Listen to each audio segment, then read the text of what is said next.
ٹوپین Bible میں جو book of Enoch ہے وہ کہتی ہے کہ کسی ایک پلانٹ سے یہ کوئی مخلوق لے کے آیا, اس وقت پورٹل کھلا ہوا تھا, اور یہ ابلیس جو ہے وہ وہاں سے کوئی چند لوگ ایسے لے کے آیا جو اس کے کمانڈرز تھے, جس کو نیفتھیلینز بھی کہا گیا, ٹھیک ہے. انہوں نے آ کے انسانوں کی عورتوں کے ساتھ عشق مواشقہ کیا اور پھر سیکشول ریلیشن قائم کیے, اور اس میں سے ایک عجیب و غریب قسم کی نسل پیدا ہوئی جن کے منہ جو تھے وہ جانور جیسے تھے اور جن کا پورا جسم جو تھا وہ انسانوں جیسا تھا,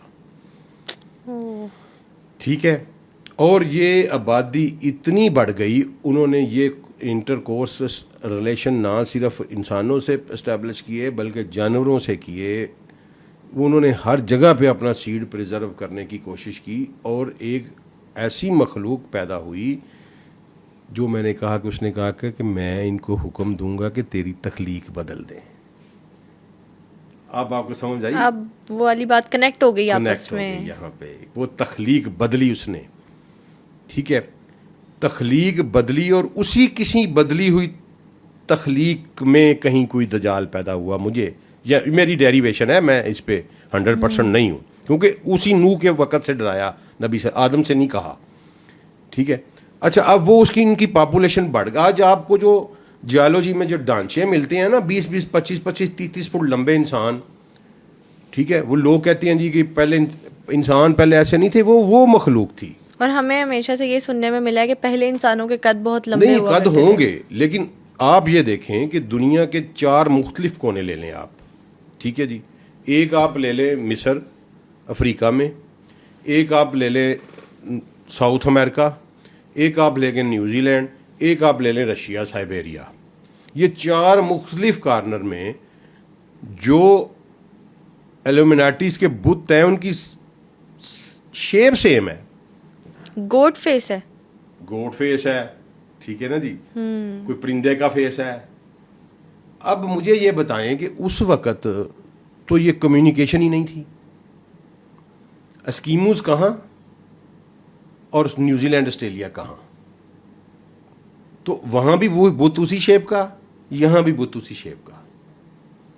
اب آپ ان نیفتیلینز کے جو وہ مخلوق جو 10-12 جرنیل آئے تھے, ان کے نام اگر آپ پڑھیں تو وہی نام ہے جو مکہ میں بتوں کے تھے, عزا, حبل.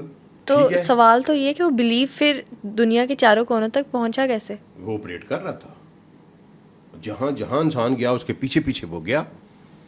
اور اسی لیے تو پھر نوح علیہ السلام نے 950 سال کی جو تبلیغ کی, اور ان کی پاپولیشن اتنی زیادہ ہو گئی کہ انسانیت کی اصل نسل جو تھی وہ خطرے میں پڑ گئی. And they were jubilant. مثلا یہاں تک لکھا جاتا ہے, میں اس میں تھوڑا سا شوگر کوٹڈ الفاظ میں, کہ انسانی خواتین ان کی دلدادہ ہو گئیں. they were so powerful in sex. Oh my God. ٹھیک ہے, اور یہ پھیل گیا سارا. اسی لیے اللہ نے قرآن پاک میں آپ نے جب وہ کہا نا کہ نوح کو کشتی بنانے کا حکم دیا اور کہا کہ پاک جانوروں کے جوڑے اٹھا لو. Yes. وہ جانور, وہ انسان جنہوں نے ابھی تک ان سے ملاپ نہیں کیا تھا ان کو اٹھاؤ, اور باقی سارے کی ساری دنیا اللہ نے بہا دی, فنش کر دی, پانی پھیر دیا. اس کے علاوہ کوئی چانس اور تھا ہی نہیں. پانی پھیرنے کے علاوہ کوئی چانس نہیں تھا, کیونکہ اس میں انہوں نے جانوروں میں بھی اپنا سیڈ ڈالا ہوا تھا, کچھ کہتے ہیں درختوں تک میں انہوں نے اپنا سیڈ پریزرو کیا ہوا تھا. اور اللہ نے وہ سارے کا سارا جتنی خشکی کی مخلوق تھی وہ جو کشتی میں رکھی وہ بچا لی, اور باقی سارے کا سارا جو ہے نا جی پوری دنیا کو فنش کر دیا اللہ. ایک دفعہ انسانی نسل کو واپس پیورٹی کی طرف لے کے آیا, اور پھر اس نے ذوالقرنین کے ذریعے وہ پورٹلز بند کروائے, جو اس دن میں نے آپ کو یاجوج ماجوج والے میں کہا تھا نا, والے پوڈ کاسٹ میں ہم نے ڈیٹیل میں ڈسکس کہا تھا کہ وہ ڈفرینٹ سباباز کے اوپر گیا. یہ لوگ تو اتنی ڈیپتھ میں جاتے نہیں, خام خواہ کہتے ہیں یہ وہ افریقہ گیا, نہ یہ گیم ہی اور ہے, ٹھیک ہے. اب اس نے وہ پورٹل اللہ نے پھر بند کروایا ذوالقرنین کے ذریعے سے, اور وہ دوسرے سیارے سے جو لے آیا تھا ان کو بند کیا تاکہ انسان کی نسل پریزرو رہے.